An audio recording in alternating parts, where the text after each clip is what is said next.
कर मोबाइल के माध्यम से फेसबुक और यूट्यूब पर इस कथा को श्रवण करने का सौभाग्य बाबा देवादिदेव महादेव की कृपा से प्राप्त हुआ है। कथा मंडप में व्यासपीठ पर आशीर्वाद प्रदान कर रहे मंडपिया से पधारे मेरे सांवरिया सेठ धनी और भगवान कृष्ण कन्हैया लाल की अलौकिक झांकी का स्मरण अपन सब कर रहे हैं।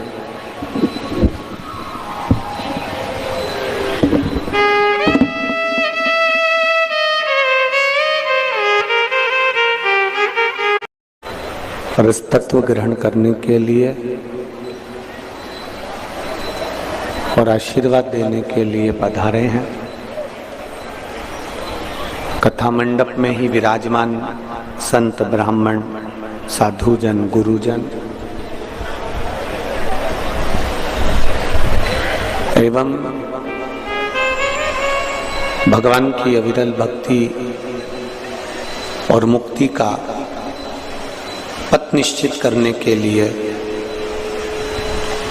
भगवान शिव की अविरल भक्ति को प्राप्त करने के लिए विराजमान सभी श्रोता भाई बहन,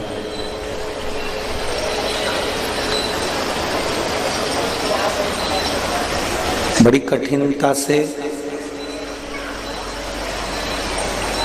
ये मानव का शरीर मिल पाता है और उस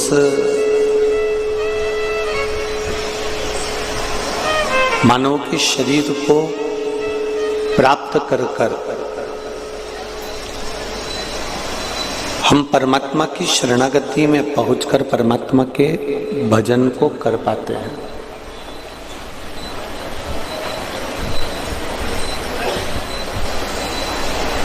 बड़ोदरा में निवास करने वाला ये बहेड़िया परिवार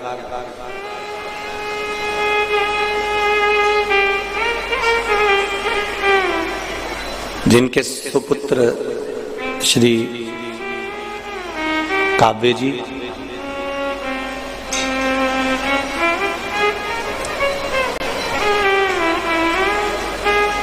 शरीर में कष्ट होने के बाद भी भगवान शिव की भक्ति भजन कीर्तन स्मरण मंत्र जाप नहीं छोड़ा।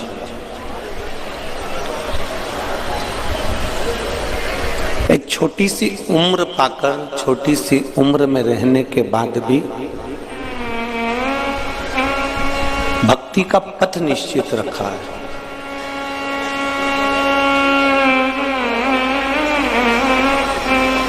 आज उसी बालक काव्य की स्मृति में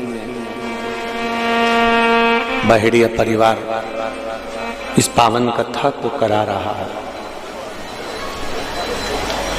और इतना ही नहीं, शिव महापुराण की विद्धेश्वर संहिता में स्पष्ट किया गया है कि जो कुंवारी अवस्था में चले जाता है, जो अधोगति में चले जाता है,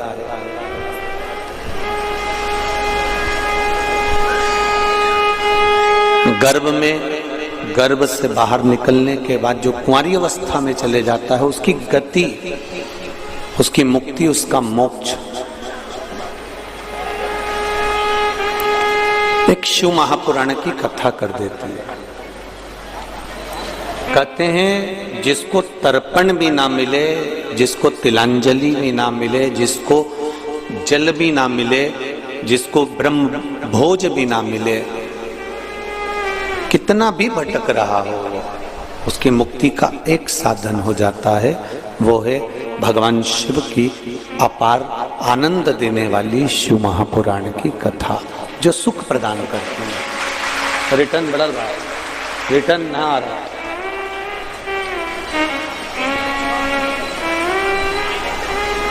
शिव भक्ति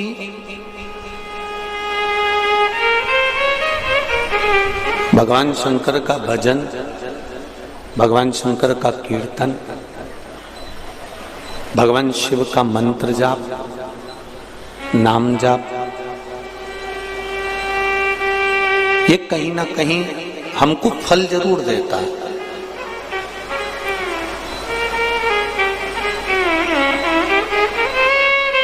तीन तीन पंडाल में आप लोग खचाखच भरे हुए बैठे हो और हमने देखा कि बड़ोदरा में ये कथा स्थल का जो ग्राउंड है वो एकदम थोड़ा बाहर की ओर है। 20-25 मिनट हमको भी यहाँ तक पहुँचने में लगा है, तो आपको भी कम से कम 20-25 मिनट तो यहाँ तक पहुँचने में लगा ही होगा, ये निश्चित है। पर बड़ोदरा में पहली बार आना हुआ और पहली बार आने के बाद पहले दिन की ही कथा में एक बात कहना चाहूँगा कि बड़ोदरा की सभ्यता और संस्कृति और संस्कार बहुत अच्छे हैं।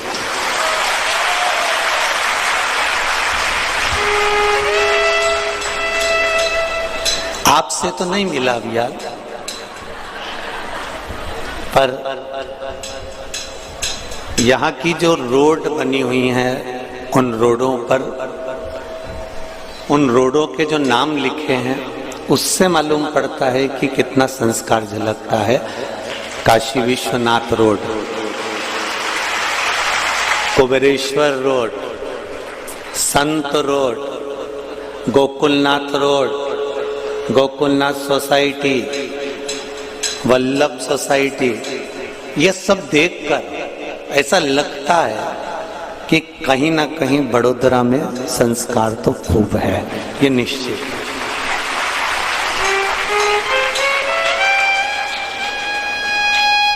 अब ये जब रोड का नाम काशी विश्वनाथ रख सकते हैं, सोमनाथ रख सकते हैं, जिस पंडालों में आप बैठे हो उस पंडाल में भी सोमनाथ, मल्लिकार्जुन, नागेश्वर, 12 ज्योतिर्लिंग पर नाम रखा है, तो इतना तो विश्वास है कि तुम्हारी औलाद का नाम भी तुमने टिक्कू पिक्कू नहीं रखा होगा, ये तो निश्चित होगा। तुमने भी भगवान के भजन के मूल में, भगवान स्मरण के मूल में, भक्ति के मूल में नाम रखा हो। और गुजरात में 2 कथाएं हैं। एक कथा तो ये बहेड़िया परिवार की चालू हो गई है, प्रसाद शिव महापुराण की कथा, और एक शायद फरवरी या जनवरी फरवरी में पावागढ़ के पास में, पावागढ़ से 5 किलोमीटर की दूरी पर कोई संत महात्माओं के द्वारा वो कथा का आयोजन रखा गया।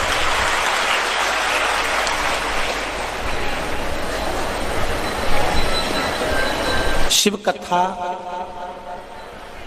जितने भी लोग श्रवण करने आए हैं, चाहे पंडाल के अंदर बैठे हो चाहे पंडाल के बाहर बैठे हो, एक चित्त लगाकर, मन लगाकर श्रवण करना और उस परमात्मा से विश्वास रखकर, उस परमात्मा से अपने दिल की बात कहते हुए 7 दिन की कथा को नियम से श्रवण करना। जितने लोग आस्था चैनल के सामने सुन रहे हो, चाहे फेसबुक यूट्यूब पर सुन रहे हो, उनसे भी कहेंगे दिल लगाकर श्रवण करो।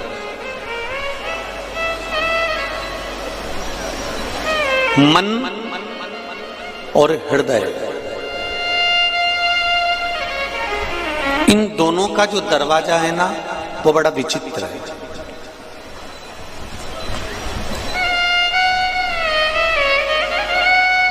मन का दरवाजा भगवान की ओर नहीं खुलता, मन का दरवाजा संसार की ओर खुलता, और हृदय का दरवाजा संसार की ओर नहीं खुलता, परमात्मा की ओर खुलता है। इन दोनों में एक अंतर प्रकट है।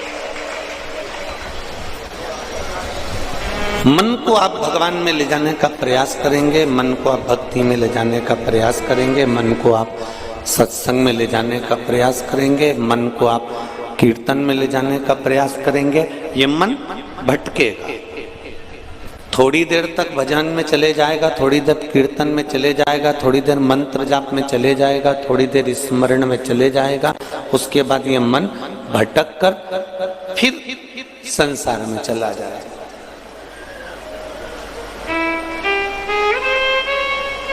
पर हृदय, चित्त, वृत्ति एक बार अगर परमात्मा के दरवाजे पर चली गई तो फिर ये हृदय, ये चित्त, ये वृत्ति फिर भटकती नहीं है, फिर एकाग्रित हो जाती है परमात्मा के चरणों की।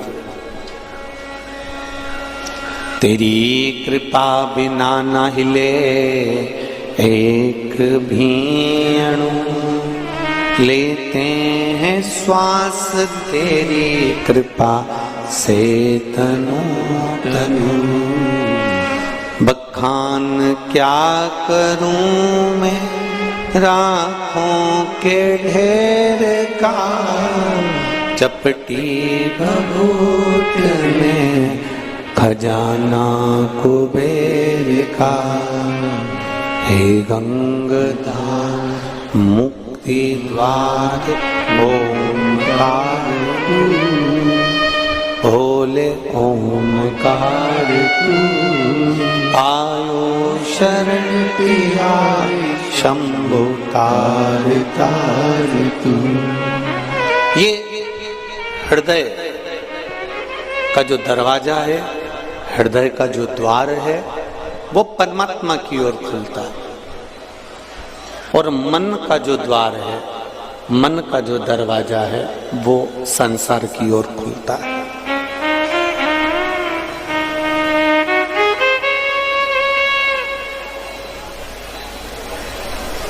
आप ध्यान लगाना जरा इस हृदय को शिव तक ले जाने के लिए।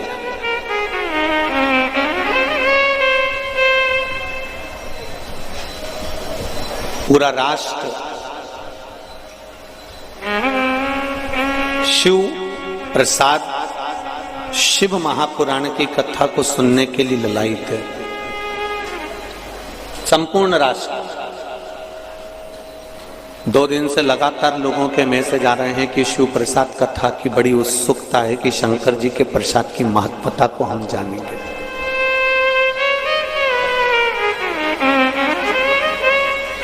और ये भी मेरा विश्वास करता है, प्रसाद खाने के बाद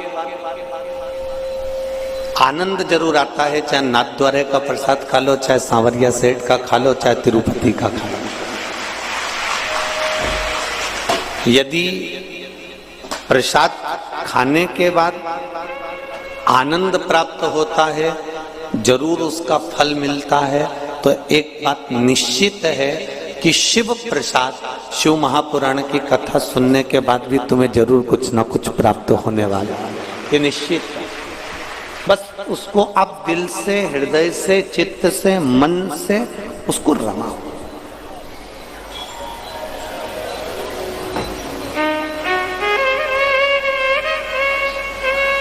आप जितना हृदय से सुनेंगे,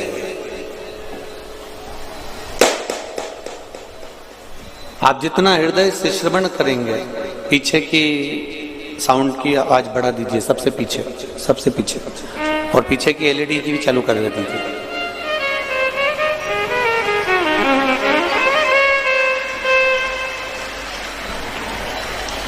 आप जितना चित्त को, हृदय को, मन लगाकर, इस चित्त को लगाकर जितना श्रवण करेंगे, उतना सुख का अनुभव होगा। महाराज शिव महापुराण की कथा कह रही है।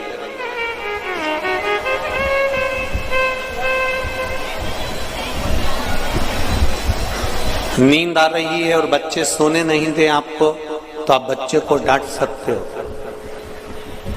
ये आपको पहले भी एक बार प्रसंग में कहा था।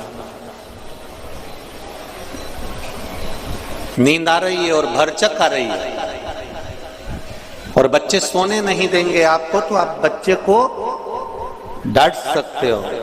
पर नींद आ रही है और मक्खी कान में भिन भिन कर रही है, या मक्खी तुम्हारे सामने आकर घूम रही है, तुम्हें सोने नहीं दे रही है, तो क्या तुम मक्खी को डांट सकते हो? अरे बोलो तो जरा बड़ोदरा वाले, डांटोगे? नहीं। फिर क्या करोगे?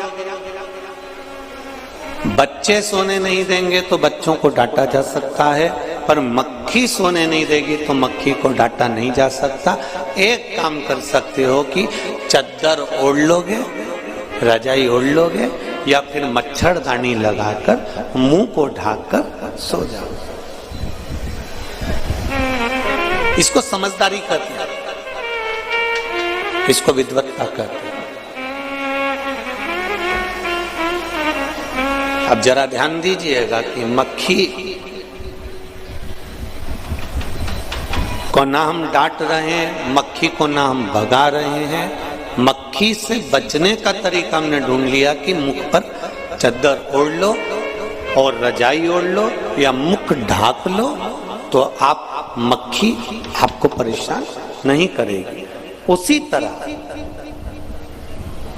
संसार सागर में, कुटुंब में, नातों में, रिश्तों में, कबीले में, परिवार में अगर ये मन भटक रहा है और ये संसार के लोग, परिवार के लोग, कुटुंब के लोग जितने भी हैं, ये आपको भटका रहे हैं, आपके मार्ग से आपको हटा रहे हैं, तो शिव महापुराण की एक चादर एक दिन ओढ़ कर सो जाइए, अपने आप ये मक्खियां भिन भिनाना बंद कर दो।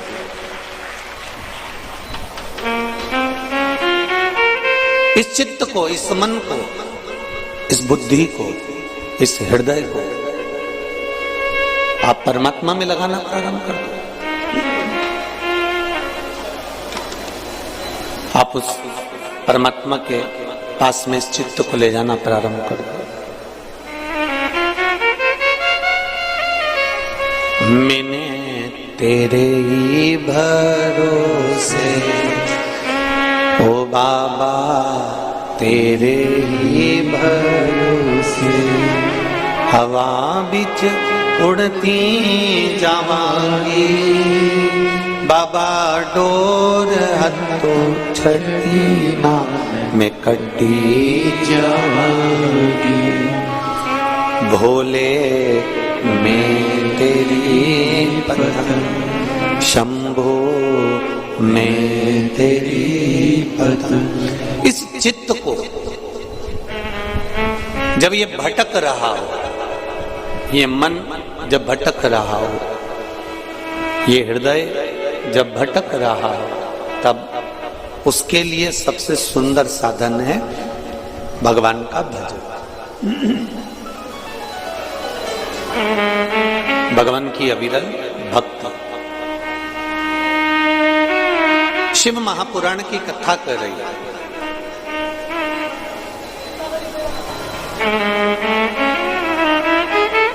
एक देवराज नामक का ब्राह्मण, जो ब्राह्मण कुल में जन्म लेने के बाद अपनी संगत से भटक गया था,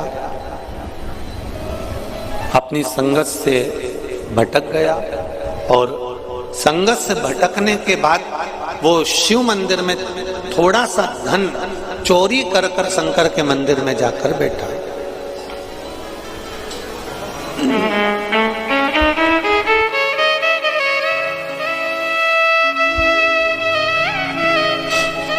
शिव मंदिर में जाकर वो बैठा। अब शिव मंदिर के अंदर जब वो जाकर बैठा, शरीर में ताप था, शरीर ताप के कारण तकलीफ भोग रहा था।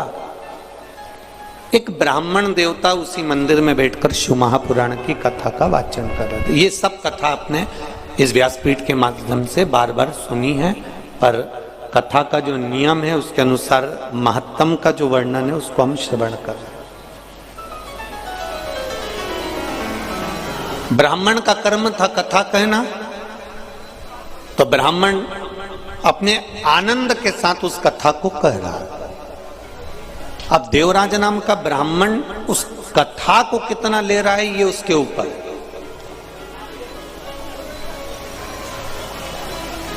देवराज नाम का ब्राह्मण उस कथा को कितना प्राप्त कर रहा है ये उसके हाथ में।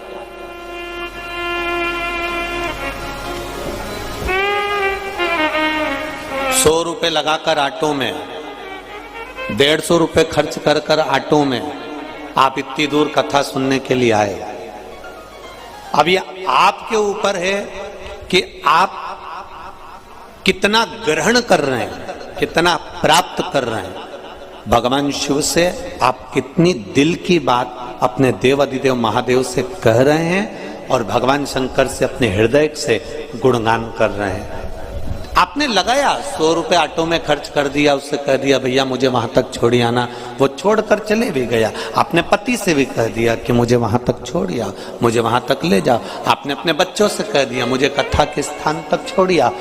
छोड़ने का काम उनका था, वो छोड़कर चले गए।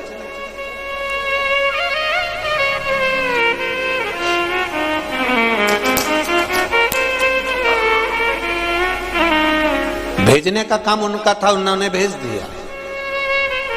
अब जितने लोग इस कथा में श्रवण करने के लिए बैठे हैं इन पंडालों के अंदर, दोनों तीनों पंडाल और जो बाहर के पंडाल हैं उनके अंदर जहां जहां आप लोग बैठे हुए हो, तो ये अब आपके ऊपर है कि आप इसमें कितना ग्रहण कर रहे हो, कितना प्राप्त कर रहे हो।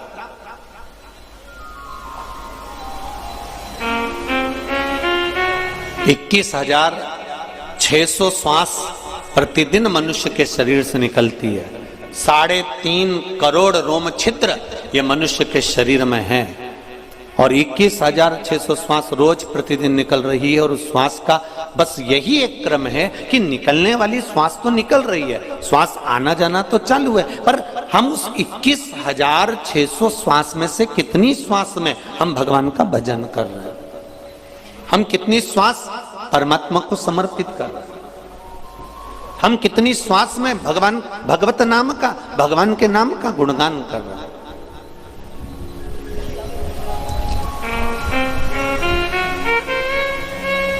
यहां मंडपिया से सांवरिया सेठ मंदिर से स्वयं सांवरिया जी पधारे हैं, ब्राह्मण देवता सांवरिया जी को लेकर पधारे हुए हैं, पुजारी जी खुद भगवान सांवरिया जी को लेकर पधारे हैं। अब ये हमारे ऊपर है कि हम सांवरिया जी का दर्शन किस भाव से करते हैं।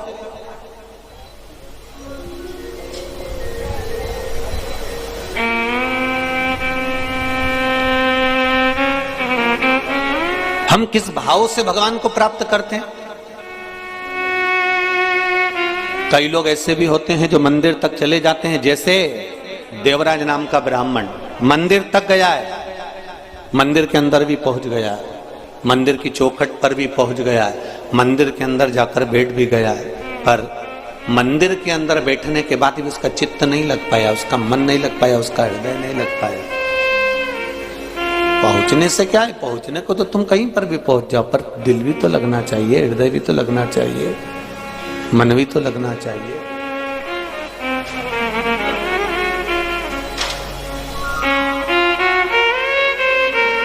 पहुंच गए मंदिर तक। देवराज नाम का ब्राह्मण मंदिर में जाकर बैठ भी गया, पहुंच भी गया। और ब्राह्मण जो शिव महापुराण की कथा का वाचन कर रहे हैं, ब्राह्मण जो शंकर भगवान की कथा कर रहे हैं, वो ब्राह्मण जयघोष भी कर रहे हैं। ऐसा नहीं है, बार बार ब्राह्मण कर रहा है हर हर महादेव, बोल बम का नारा है, जम के बोलो जरा, बाबा एक सहारा है। अब वो चिल्लाए भी, आवाज लगाए भी, बोले भी, पर देवराज की चित्त वृत्ति, देवराज का मन वह नहीं पहुंच रहा। उसको तो ताप है शरीर में, कष्ट है उसके शरीर, मन नहीं लग पा रहा उसका, हृदय नहीं लग पा रहा उसका।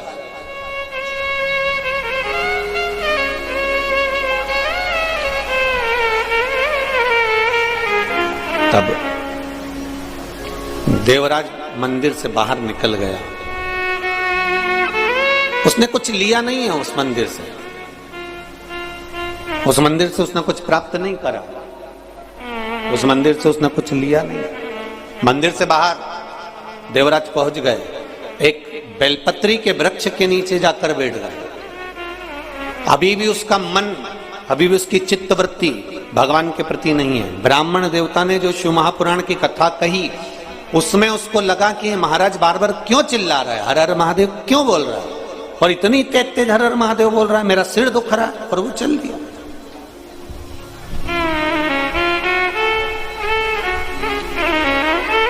शिव महापुराण की कथा एक बात बहुत अच्छी कहती है।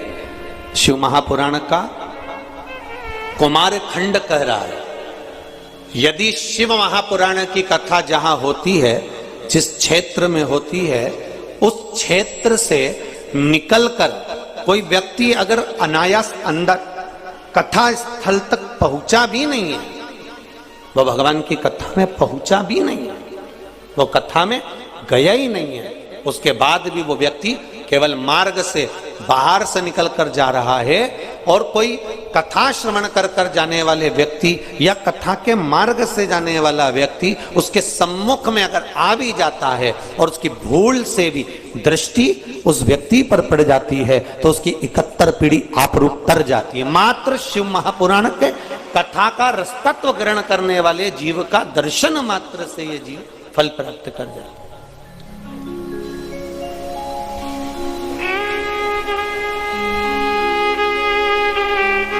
अब इतने सारे आप लोग पधारे हो, ढेर, अब इतने सारे आप लोग आए हैं कथा सुनकर।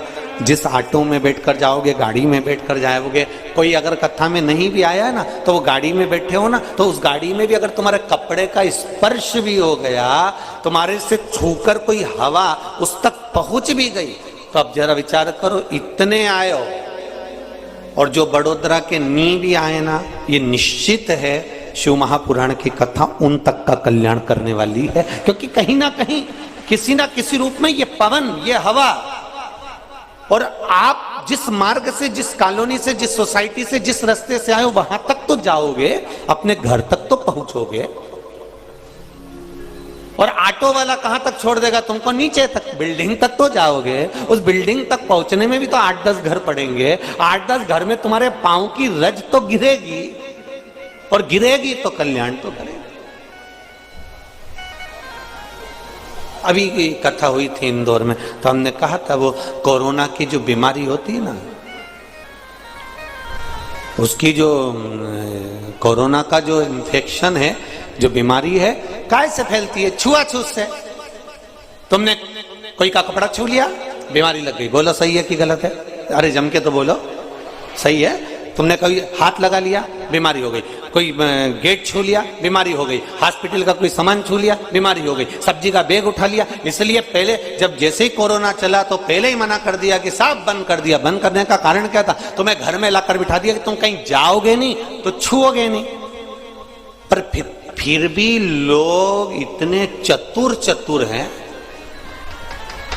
इतने चतुर हैं कि इनका तो मन ही नहीं करता ना बिगर जब तक घर से नहीं निकल जाए। तो कैसे भी मैं अब भी घूम के आया, भले कोई नहीं निकला तो भी गाड़ी से भुर भुर करके। अब कह रहा मैंने तो किसी को छुआ ही नहीं। कहां गया था? बस बाजार। पेट्रोल पंप चालू था, हाँ। पेट्रोल डलवाया, हाँ। मैंने तो किसी को छुआ ही नहीं। पेट्रोल डलवाया, डालने वाले ने ढक्कन बंद करा, गाड़ी टच हुई, तूने अंदर बैठा पैसे का लेन देन करा, बोले छुआया कि नहीं छुआया? भले तुम्हारी दृष्टि में नहीं आया कि मैंने किसी को छुआ ही नहीं, तुम तो बिल्कुल कड़क, मैंने किसी को नहीं छुआ। कई लोग कहते हैं मैंने कभी किसी का बुरा ही नहीं किया। भगवान ऊपर से देखता रहता है, अरे ओ भेरू। भगवान भी कहता है मुझे सब मालूम है, तू ये मत सोच कि तूने किसी का बुरा नहीं करा, मेरे को सब मालूम है। अभी 3 दिन पहले की बात है, बैठा हुआ था बाहर गार्डन में, और बैठे बैठे एक मच्छर तेरे ऊपर आके बैठ गया, और तूने अब बोल रहा है कि मैंने किसी का बुरा ही नहीं किया। निपटाया कि नहीं निपटाया? अब कहे लोग कहने वाले। मैंने किसी को नहीं छुआ, इसके बाद भी हमारे घर में बीमारी आ गई, समझ में नहीं आया, फिर भी कोरोना आ गया। स्पर्श मात्र से अगर कोरोना बीमारी फैल सकती है तो ये शिव महापुराण की कथा कर रही है, सुनकर जाने वाले के मात्र स्पर्श दर्शन, उसके चरण की रज से भी मेरे शिव की करुणा हो सकती है, कृपा हो सकती है, ये निश्चित।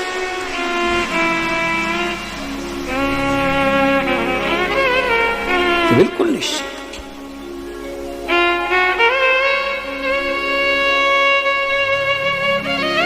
प्रसाद, शिव महापुराण की कथा चल रही है और प्रसाद का मतलब क्या होता है? प्रभु का साक्षात दर्शन।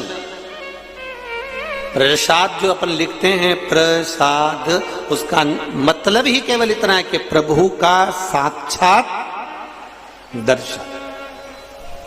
अब जरा विचार करिएगा, बहुत अच्छे से कथा सुनना। ये 7 दिन की शिव महापुराण की कथा, प्रसाद शिव महापुराण की कथा है। पूरा देश सुनने के लिए बैठा हुआ है और बड़ी ललकता से लोग फेसबुक यूट्यूब तक चालू कर करके बैठे हैं कि हमें प्रसाद की महत्वता समझना है। तो पहले तो सबसे पहले देवराज की कथा से प्रसाद की शुरुआत करते हुए अपन आगे बढ़ते हैं कि प्रसाद की मूलता क्या।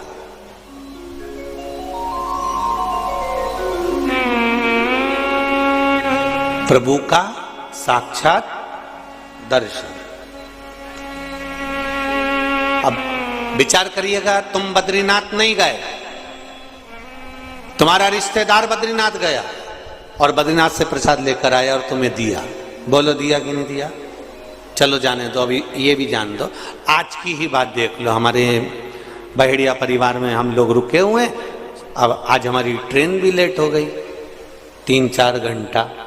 तो अब भगवान भी पूरी परीक्षा लेता है। जो आने वाली थी सुबह 7 बजे, वो आई सुबह 10-11 बजे। अब पहुंचे, फिर लाड लेके लाड लड़ाया, ठाकुर जी की सेवा करी, भोलेनाथ जी का पूजन किया, मंत्र जाप स्मरण कर कर कथा की तैयारी। कथा में पहुंच गए, फिर पूछा जजमान से, क्यों, कितनी देर का रास्ता है? बस 10 मिनट में पहुंच जाएंगे।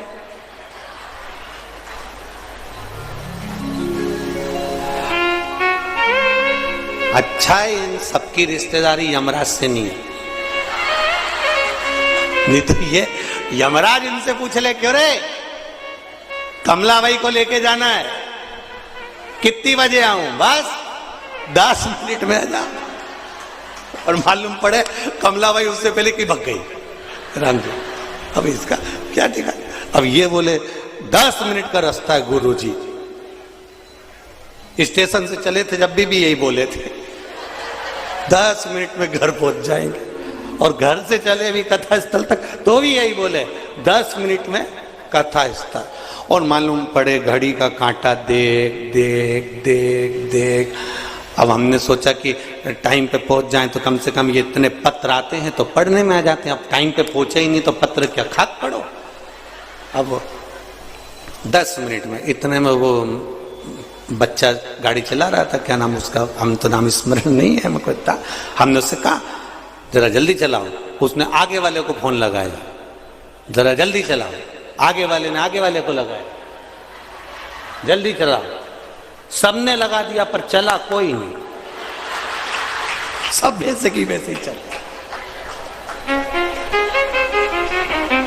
और ऊपर से बच्चा कुचा था तो बाहर लगा दिए ने ढोल वाले। अब हमारे मन में आया, भगवान अच्छी आज तो खुद परीक्षा ली है तूने, 10 मिनट का कहकर आधा घंटा निकाल दिया और बचा कुचा था तो ढोल नगाड़े ला के खड़े कर दिया। अब इनके बीच में थोड़ा, अब बेचारे इतनी देर से ढोल बजाए, अपन उनको नी भी देखो तो उनको भी बुरा लगे। पता गुरुजी आया और फूला फूला चले गया तो मन लगता तो है। तो अब उनका भी बजा लो तुम तो बजा लो। अब ढोल वालों की भी आदत, दूल्हा सामने रहे तो और दम दम के बजाए, अब ढोल वाले भी बजा रहे। अब उनको सा तो बड़ा, इसका नाम बिल्कुल सही है, बड़ोदरा ही अच्छा है, एकदम बढ़िया, इसमें कोई दिक्कत वाली बात नहीं, बढ़िया। अब विचार करा जाए जरा, एक विचार अपने चित्त में आए। कोई नाथद्वारा गया, नाथद्वारा से प्रसाद आया, हम जहां पर बहेड़िया जी क्या रुके हुए हैं वहां प्रसाद भी पहुंचा। आज बाबा की कृपा थी, श्री जी बाबा की, तो प्रसाद पहुंच गया। प्रसाद का मतलब क्या होता है? प्रभु का साक्षात दर्शन तो है,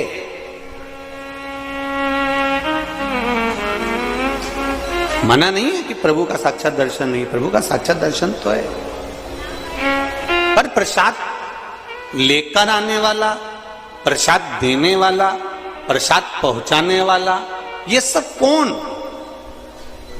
कौन है? बद्रीनाथ जाने वाला बद्रीनाथ गया, नाथ द्वारा जाने वाला नाथ द्वारा गया, सांवरिया जी जाने वाला सांवरिया जी गया, एकलिंग जी जाने वाला एकलिंग जी गया, कांकरोली जी जाने वाला कांकरोली जी गया, सोमनाथ जाने वाला सोमनाथ गया।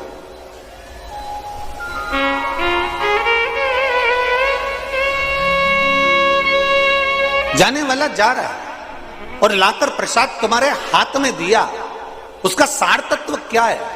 शिव महापुराण की कथा, शिव प्रसाद शिव पुराण की कथा कहती है, जब भगवान के मंदिर का प्रसाद अनायास, हमने सोचा ही नहीं था कि नाथ द्वारा का प्रसाद आ जाएगा, हमने सोचा ही नहीं था कि बद्री विशाल का प्रसाद आ जाएगा, हमने सोचा ही नहीं था कि सोमनाथ जी का प्रसाद आ जाएगा। अचानक अगर प्रसाद हमारे घर पर, हमारे द्वार पर, हमारे घर के अंदर, हमारी हथेली पर, हमारे हाथ में या हमारे परिवार में प्रसाद अगर आ रहा है, तो ये विश्वास मानकर चलना कि मेरे श्री जी बाबा को, मेरे बद्रीनाथ जी को हिचकी आई है, वो तुम्हें याद कर रहा है कि तू भी चल कर।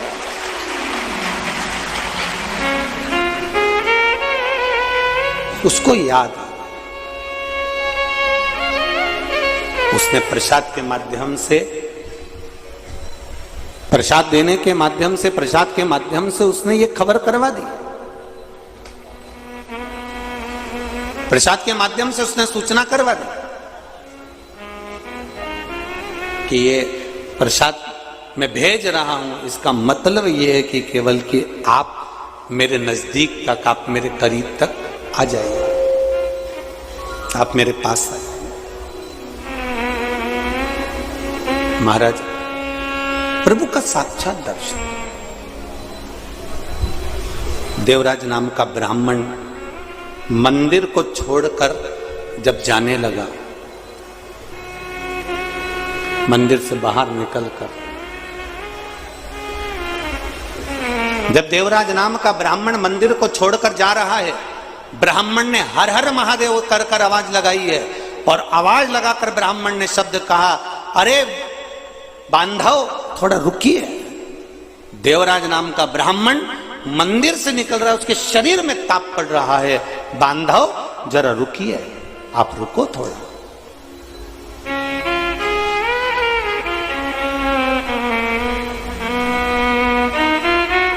बांधव रुको जरा। और देवराज नाम के ब्राह्मण ने पलट कर देखा, मुझे किसने रोका है, कौन मुझे रोक रहा है, कौन मुझे रोक रहा है? पलट कर देखा, और जब पलट कर देखा कि कौन मुझे रोक रहा है, तब देखा कि जो ब्राह्मण देवता शिव महापुराण की कथा का वाचन कर रहे थे, जो ब्राह्मण देवता शंकर भगवान की कथा का वाचन कर रहे थे, जो ब्राह्मण देवता शिव महापुराण का वाचन कर रहे हैं, वो ब्राह्मण देवता मुझे रोक रहे हैं और कह रहे, बांधव थोड़ा सा रुक जाइए, बांधव थोड़ा रुकिए, थोड़ा रुक जाइए। देवराज ब्राह्मण रुका नहीं है। यही की यही कथा, यही की यही चरित्र, यही की यही संवाद, यही की यही कथा आपको सत्यनारायण भगवान की कथा में भी प्राप्त हो जाती है। यही की यही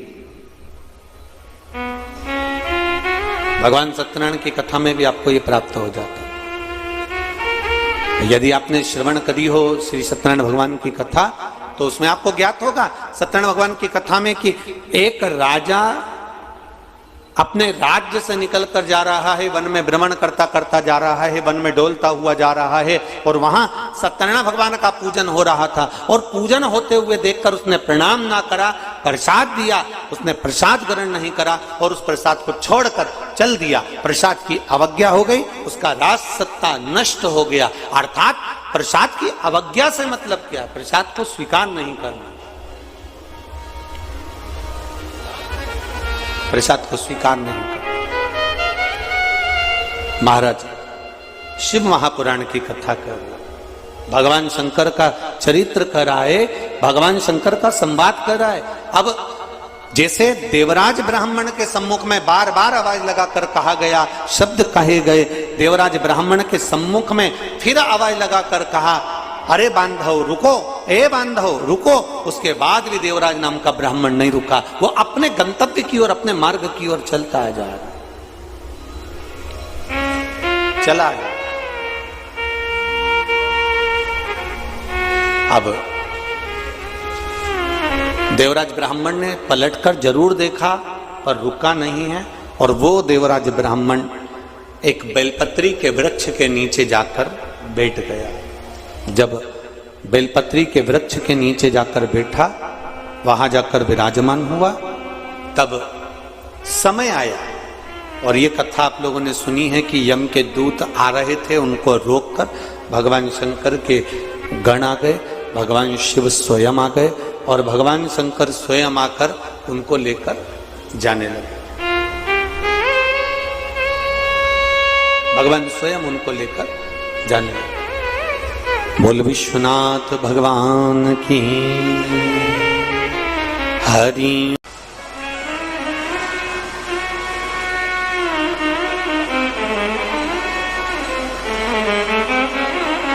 जब हम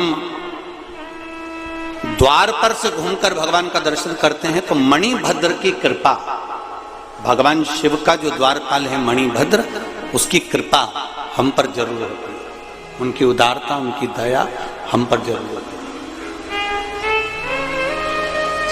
ये निश्चित है। शिव कृपा कर रही है, शिव कथा कर रही है।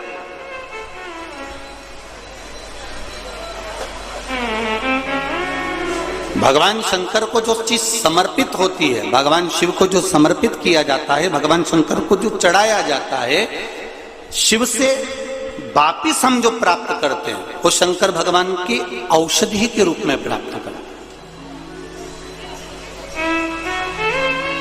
अब एक बात बहुत अच्छे से ध्यान में रखिएगा,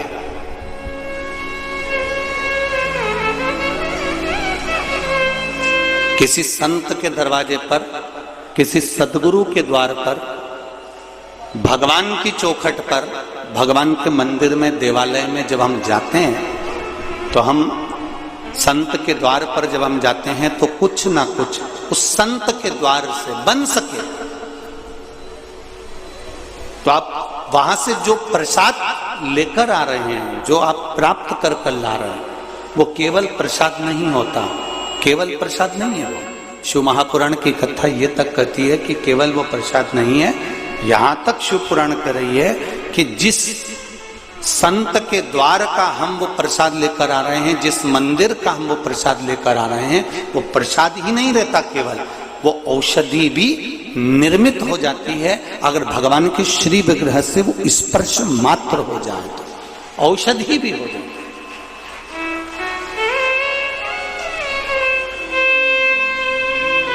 वो एक औषधि के तुल्य भी है।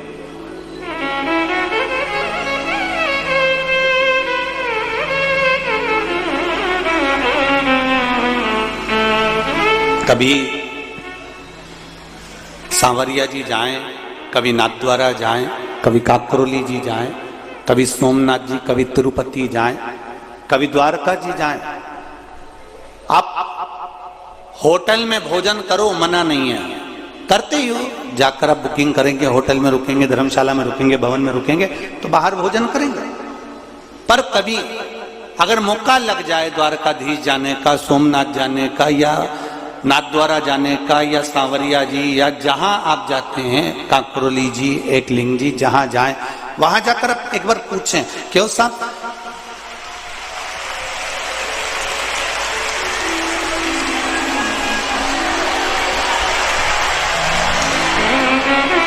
आप उनसे विनती कर सकते हैं कि साहब हमको यहाँ पत्तल प्रसाद मिल सकता है, या थोड़ा सा पत्तल प्रसाद प्राप्त हो सकता है क्या? आप उनसे निवेदन कर सकते हैं, आप उनसे कर सकते हैं। और निवेदन जैसे 4 जगह शादी हो रही है, आप समझ लेना जरा, 4 जगह पर शादी चल रही है और एक जगह पर कहीं अन्नकूट महाप्रसाद चल रहा है। तो शिव महापुराण की कथा यहां तक कहती है कि वो 4 जगह पर 56 भोग क्यों ना बनाओ, उसको भी थोड़ी देर के लिए छोड़ दो, पर कहीं अन्नकूट की महाप्रसाद